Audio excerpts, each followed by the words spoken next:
This is the Toyota Yaris Cross, and in this video of this brand new model for Toyota here in Ireland, I'm going to find out, is it worth, first of all, €7,000 dearer than the entry-level standard Yaris?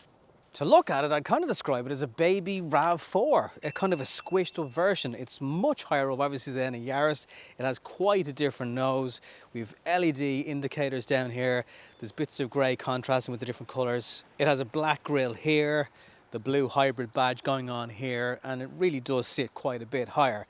You've got wheel arches that cover both wheels along the side of the car. This is where your Yaris Cross logo, and it gives it that more rugged mini SUV feel to it. Now this one is an adventure model, and it's €34,000 if you want a front wheel drive version, and it's €37,000 if you want an all-wheel drive version of it. But there's obviously Sol and the other specs, Luna as well. You don't have to go to this price. And you can hear the engine coming on for a second because it's self-charging, and then it will duck down again and fall silent. Top spec models also get a different colour roof and roof rails and black mirror housing, nicer alloy wheels. Interestingly, the self-charging battery gets a 15-year warranty with Toyota. Only engine is a 1.5 hybrid. It's not the fastest car in the world. This really is baby RAV4 here. You've got the LED lights, more blue badging, bit of polished grey splitting it up down the bottom. The boot, not quite 400 litres, but this is where it's definitely different to a Yaris, and you can split the two different boot shelves down here. And you can also open this centre piece and load things in the middle of the two seats if you don't want the hassle of lowering down both on either side. This cover for the boot is flexible, so it gives you options if you're trying to cram buggies and boots and things like that. We're going to get onto car seats in a second, and there's a 12-volt charger down here. And yeah, it's grand, you know, it's a good sized boot. I like the option if you don't want to have this running kind of flat with this lip, you can drop down the boot and make it a little bit bigger. By the way, if you go for the all-wheel drive version, the boot's 320 litres, quite a bit down on the 397 that you get in the front wheel drive, which is a little bit more than the new Skoda Fabia coming in 2022, and a lot of hatchbacks. So for the size of the car, the boot actually is very, very good. It does come with a compromise though, and that is inside the rear of the car. The first place it starts to go wrong is opening the rear doors. If you have small kids and baby seats, that is as far as the door opens. It's really, really narrow. Not a good start. As you can see, rear leg room, it comes at a bit of a premium. Head height, not so much, that's fine. But that larger boot does kind of encroach in here. And if there was something like what's in the Renault Captur, where you could adjust this rear bench into your boot a little bit, I think it would give it a bit of an edge. There's also no charging access points back here. So the rear armrest is a weird one. You can pull it up here, drop it down. Not even armrest, you can see into your boot, which is a bit odd, but most cars in this segment and this size don't have an armrest that comes down at all. It's also hard plastic here, so if you weren't using the cups and you just wanted to lean on something, it's not the most comfortable.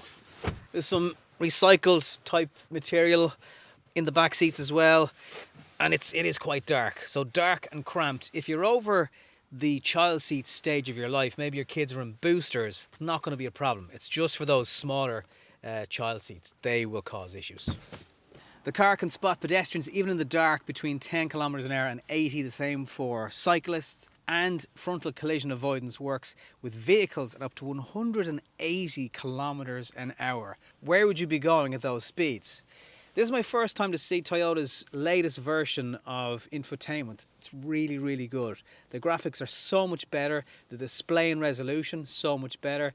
It's simple, it's easy to use. Once it's set up, it works really, really well.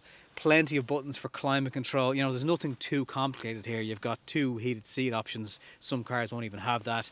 There's a bit of space up here to throw your phone in. A little bit of hard plastic, a little bit of better quality plastic. It's essentially a Yaris in here. It's very little difference. You can see the ratio of time you're in electric mode. Again, a lot of buttons on the shortcuts on the steering wheel that will take you through all your different settings and information. People have replied to me on Instagram to say they've managed to achieve 3.5 litres per 100 kilometers in one of these. If you take it easy, they really are very, very cheap to run. Me, mid-5s. Also pretty impressive for quite a small car is a brakes towing capacity of 750 kilos. This adventure version also gets some half leather seats. Door bins are very generous in the front, driver and passenger sides. It's a good package, nothing fancy, and again at 34 grand you'd probably sit into this, especially looking around, and kind of say, right, it's nice but it's simple. I guess Toyota figure it's a car that people will want to personalise. So from 27,260 for the entry level, there's a ton of colours. Some of them are 700, 800 quid, optional extra, but there's many different colours, and actually in white and black looks really good.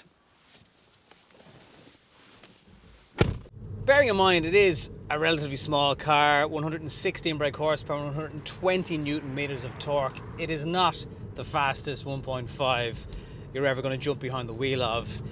But there's enough of that low down battery powered torque that gets you away from a set of traffic lights pretty quickly. The steering is nice and light. You know, it really is a car that is going to be most comfortable at home in cities, but can it cruise along the motorway at 120 kilometers an hour in cruise control with radar guided distance?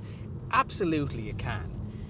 It's just something that I suppose it's never going to pull you out of bed in the morning time. You know, it's going to need a little bit of assistance from your right foot, and when you're doing that, like a lot of hybrids, you're giving it all the power, it can get a little bit noisy, and then the car settles down and gets very, very quiet. And when it's in EV mode like it is now, it's essentially like driving an electric vehicle because you can't hear anything. And a lot of the time, as I've proven there, 80% is in EV mode, and that's really without trying, to be honest with you. So it's a very, very simple car to live with, quick away from the set of traffic lights, really nice light steering, not a huge amount of feedback through it, but again, not really sure that's important in this style of car. Little things that are nice in this adventure model, of course, the heads-up display. Noticed that as soon as I jumped into it. And everything that you're going to be touching feels really, really well built. You just know it's going to last forever. Yeah, it's not the fanciest of plastics being used, or, you know, fancy glitzy colours or anything like that. It's primarily Toyota, as you'd expect. The main takeaways are, if you want a small SUV, still handles well, as generally Toyotas do. It's going to be very, very easy to drive. I think it's too expensive for a first car for anybody, but what a first car it would be. Overall, it's very, very smooth, and yeah, it's a pleasure. It's a pleasure really to kind of cruise around town in. I've really enjoyed my time in it. I've had to, if I have a small child in the back, put the passenger seat quite a bit forward so there's leg room in the back. That might get trickier if you've got two taller rear passengers. If it's a car that you're not generally using the back seats an awful lot, and you do want that kind of slightly higher up SUV, small SUV crossover style, size and design of car, then it's certainly worth a look. I really like the Yaris Cross. It's got some flaws, the biggest one being legroom and just interior space in the back, but it's generally very, very smooth to drive. It's really cheap to run.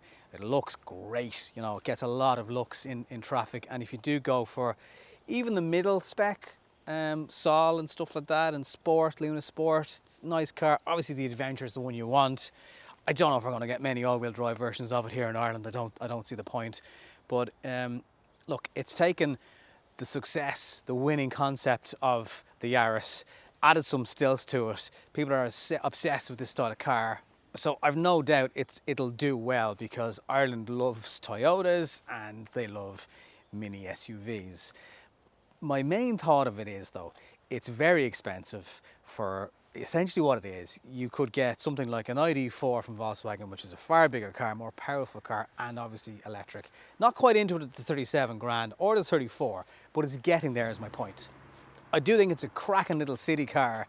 Main drawback, if it was 3, 4, maybe even 5,000 euro cheaper, I think it'd be an even more winning combo going on with it. But it's just a little too expensive, unless you want to go into the entry-level car. And then it's something to think about. But everyone wants the extras, don't they?